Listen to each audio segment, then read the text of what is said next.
Hi, my name is Sam Johnson and I'm a voice teacher. Today I'm going to be reacting to and analyzing Florence Jenkins singing Queen of the Night by Mozart. Now this is a pretty old recording. It doesn't have video with it, but she is very well known, and there was a movie made about Florence Foster Jenkins a few years ago where Meryl Streep played her. I really recommend checking out that movie. Let's see what she did.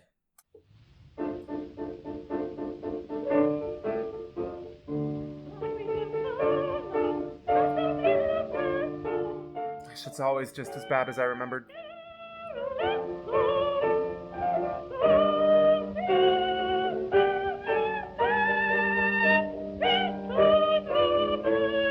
So it sounds so far like she has very, very wide vowels, and they're kind of shallow, like she's singing everything through here. But I'm sure that because of the range that she's singing in, she is opening her mouth a little bit more vertically. It's just like impossible to make sounds up there if you don't. You can hear there's just so much tension in her voice, though, that she's not able to get like one line that vibrates all the way through, that's a legato line. So if I was working with her, the first thing I'd try to make sure she could do is sing through this stuff with any one vowel and make sure that she's vibrating all the way through it, that she's buzzing through her notes. You're not hearing that. Everything is really broken up, and so her vocal cords don't really know how to act right now.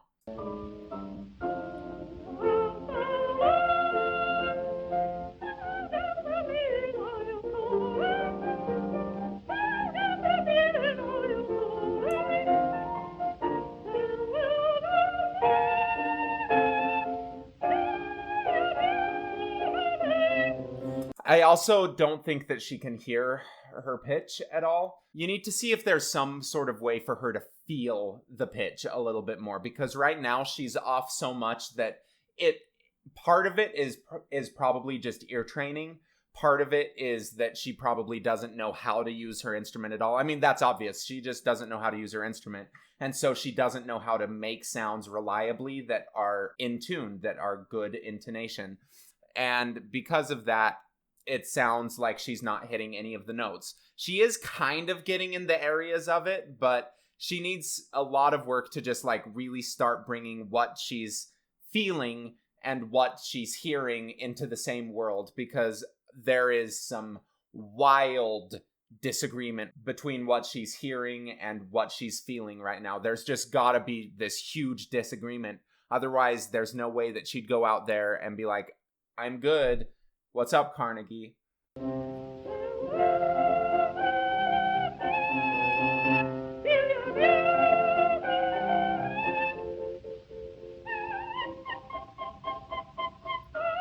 What's interesting is it kind of tuned as soon as she let go of any of the weight to it. And that was up on the female high C.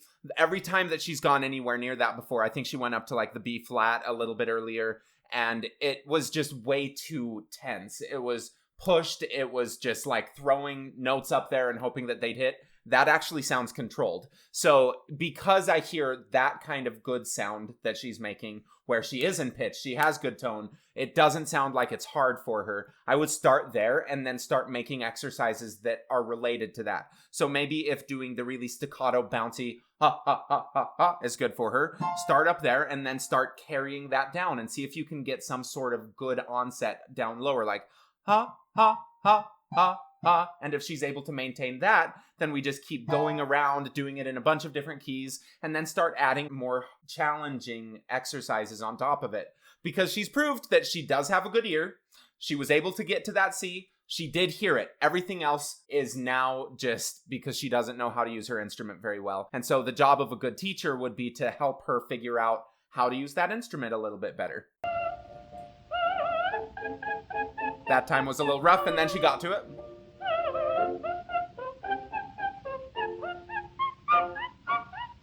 And then that time she tried getting a little bit louder when she went up to the F. And yeah, it's a hard note, but you can hear she's thinning out enough that she is able to phonate that sound. It's a little squeaky, but that doesn't matter. Everything's going to be squeaky up there unless we get a good vowel shape. So we need to just kind of encourage her to live in that squeaky small little place and not try to make it too big yet. And then once she gets used to that and it's feeling okay, then she can just change her vowel shape so that it doesn't sound so terrible up there. But she needs to get rid of all of that weight that she keeps trying to carry up to that F for some reason. Like, why would you carry weight up there? It's because that's her tendency. And so we need to just find what the opposite feels like so she can get used to what the middle place feels like, the place that's good.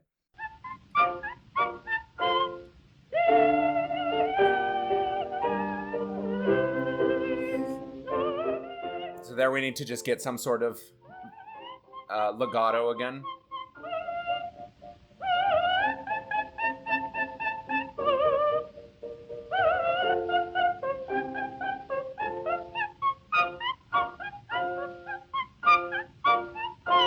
Like, half of them work and half of them don't. So find out what's making the half of them work. If your singing is this rough around the edges, then we need to just find anything that feels good and anything that sounds good and see if we can put those two together and really focus in on that. And I don't think that she spent enough time just focusing on what feels good up there, because she has some sort of musical skill. She's got good rhythm with it, and even if that's the only thing that she has, start from there and then see how you can build on top of it. But she does have more things than that. She is thinning out well enough about half of the time when she goes to the super high notes, and she's keeping everything in rhythm. So that's stuff that you can work with.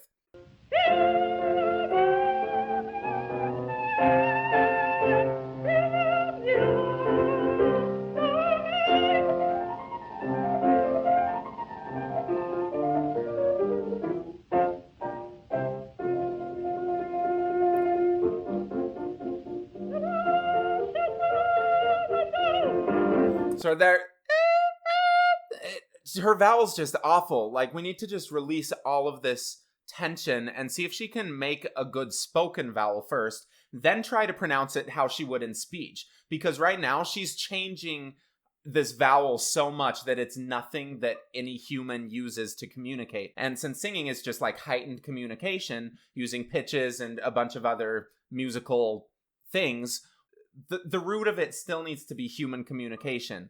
And no one's going to be able to understand that. That's not how a normal person would speak in any language. So find how she normally speaks and then start pronouncing it like that. We can make little changes after, but there's no use just throwing out all of this skill that someone has in speech and just trying to make them pronounce it a certain way. Like, oh no, we need to open it like this because that's how it's going to sound good. No, the way she's singing, it's pretty much a lost cause in that we can't modify how she's doing it. There needs to be some big paradigm shift where she starts coming into it thinking about just speaking on these different pitches. And once she's able to do that and able to get a little bit more normal sounds out, you can polish that. But from what she's doing right there, there's just so much weirdness going on that it's basically impossible to unpack. Like, there, who knows? And especially because we can't see her and she's not here to respond to any of this, is like, there's no way to know exactly. But if I was working with her back when she was learning how to sing, I would really try to make sure that she was carrying everything good from her speech over to her singing, because right now it's a completely different use of her instrument. She's not going to be able to communicate the way that she's singing like this, and that's why everyone's like, oh no, it's because it sounds bad. It doesn't sound like human speech or human singing, and all of the good things that she's doing are going to get completely blown over because it's just what it is right now. And that's kind of sad, is that, like, she does have some hope, or I think that she did. It's just that it wasn't, it just really sounds like she's focusing on trying to do too much rather than letting the things that are already good take over and influence how she sings everything else.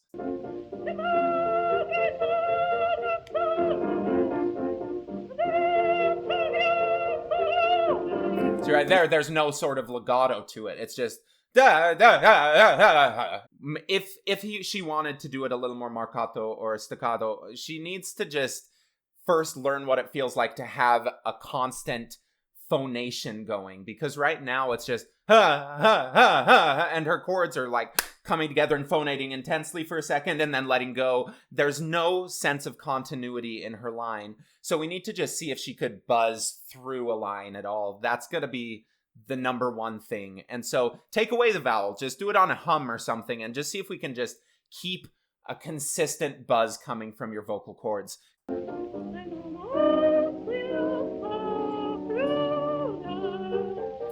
Then as she starts coming towards the lower notes, you can't hear it at all because she's losing chord closure. I think that if she let the feeling move down from her head to her chest a little bit, again, by using a little bit more spoken voice, that would just at least give us something that we'd be able to understand with it. And she's like almost a caricature in that everything that she does it 100%. And that's, I think, why she's got good rhythm, is because she's trying really hard with this. It's just she's spending all of her effort on things that are not helping her at all. So that's another thing, is just as she starts going to those low notes, you're not going to be able to understand her at all. You're not going to be able to hear her. It's not going to project in the room because there's no good chord closure. And if it's inconsistent at the top, it's probably going to be inconsistent at the bottom, especially because she's fighting that chest voice feeling so much, and she's just staying in her head the entire time of the song.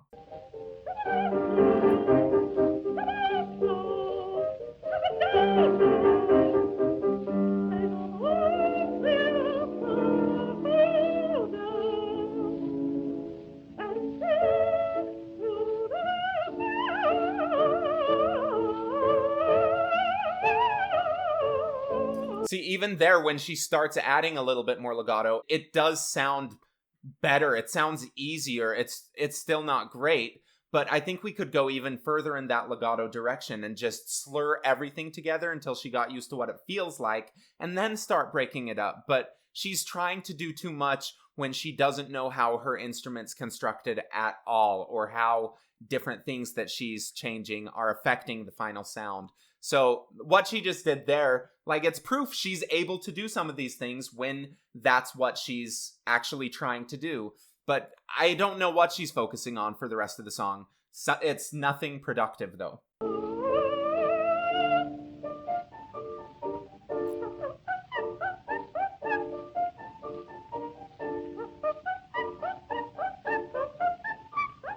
There it is. See, and then once she found it, and then it started coming back down, she was able to stay on pitch a little bit more because she knew what it felt like. It was something you can trust. It's just, stick with that more. Hold on to that feeling.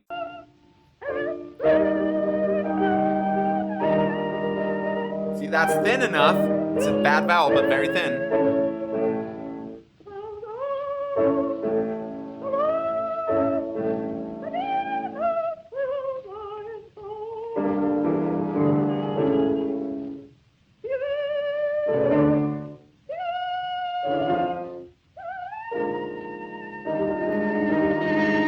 Good. And then when she started leaning into it a little bit more, yes, it increased the airflow so that it was more consistent, but it also gave her a little bit more chord closure. I mean, increasing the airflow, because of the Bernoulli principle, will bring your chords together a little bit. It's just that if we overpower it, it's going to be all air. She actually let her chords come together right there as she was getting louder. That place was a little bit more consistent.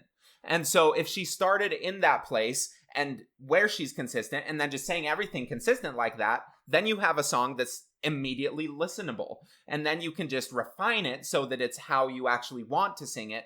But you need to find something that's consistent. And so far, she doesn't have it. She's proven that she knows how to make some of the sounds, but not for an entire song. And there's so much weirdness in between the times that she's getting like close to right, that the parts that feel right probably don't stand out very much because there's so much information coming. It's hard to sort it out if there's nothing consistent within it.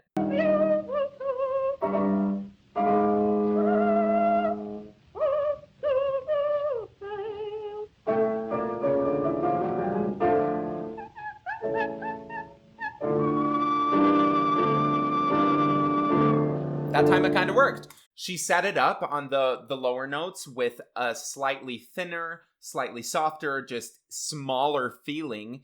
And then that was preparing for how small and thin and tiny that high note needed to be. And because she set it up well, that one worked. I mean, she put the conditions for her voice to work, and then, surprise, it worked. Through the rest of the song, she just never set up the conditions for it to be successful at all. There wasn't any continuity in her sound. Her airflow was really inconsistent. Her resistance at the vocal cord level was inconsistent. Her vowels were manipulated and weird and didn't sound good. Like, there were all of those things, but every once in a while they lined up and it worked. So if that's how you feel with singing right now, where like everything is just terrible and weird, but sometimes it works, hone in on what is working and see if you can try to hold on to that same kind of consistency through the rest of your range, through different vowels, through different rhythms, through all sorts of different conditions, but hold on to that feeling. And that'll give you something to build on, and you can refine that and make it better. But if you don't have something consistent, then you're not making changes that are going to be provable. All the changes you're making are going to be like throwing spaghetti at the wall and hoping it sticks and not knowing what the wall was built out of. If you can just get it consistent, then you know what changes you're making are actually doing. And it's treating it more like a science experiment of, okay, I changed this, it worked, so I'm going to continue doing it like that. And then through repetition, get really good at doing that thing. And then make another change. Like, well, that didn't work, so I'm not going to do that. And see what you do have control over. Overall, we want to just be able to surrender to the central nervous system because there's just too many things that we have to manage to be able to do it one by one. But if you can just focus on changing one thing at a time, you really learn how your instrument works, and then you give your nervous system something to hold on to, like an idea of what goals you have and how to make those sounds, and then it can just go do all the work for you, but if you trust it. So she wasn't hopeless, it's just that there was so much wrong with her voice, and it doesn't seem like she was able to hold on to anything that was continuous or that was trustable, and I wouldn't trust my voice like that. I mean, her husband really, really loved her, and she liked singing, so even though it was bad, he convinced everyone that they should go watch her and support her, and that's just really nice and cool. And she worked hard for things, it's just nothing lined up. Thank you for watching, please like and subscribe. Go check out my description below, I have links to my Patreon, to my Instagram, and to my website, vocalease.net, where you can go if you're interested in signing up for a lesson with me, or with one of my trusted teachers that you can also book with on my website. Thank you.